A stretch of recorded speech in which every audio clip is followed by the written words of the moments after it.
बीते दिन रात को 10:30 बजे के आसपास रंगापारा रेलवे स्टेशन नंबर 1 पर नाहर लगुन से गुवाहाटी तक के डोनी पोलो सवारी ट्रेन के रंगापारा आबकारी विभाग के अधिकारी जयंत चौधरी और रेलवे आरपीएफ सुरक्षा बल के नेतृत्व में ज्वाइंट अभियान चलाकर प्राय 1 लाख की 35 कार्टून अरुणाचल के अवैध शराब को जब्त कर लिया गया है। आबकारी विभाग के द्वारा जानकारी प्राप्त अनुसार गुप्त सूचना के आधार पर यह छापेमारी कर एक व्यक्ति के पास से 35 कार्टून अवैध शराब के बरामद किए हैं, जिसकी कीमत 1 लाख रुपए बताई जा रही है।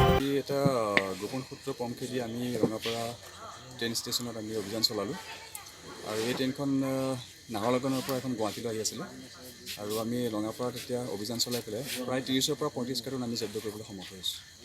অৰুণাচলৰ মানুহ এইখিনি ক'ত গৈ আছিল ছাৰ এইটো মালকেইটা কিবা এইখিনি তেওঁলোকে কোৱা মতে এইখিনি ঢেকীয়াজুলিলৈ গৈ আছিলে।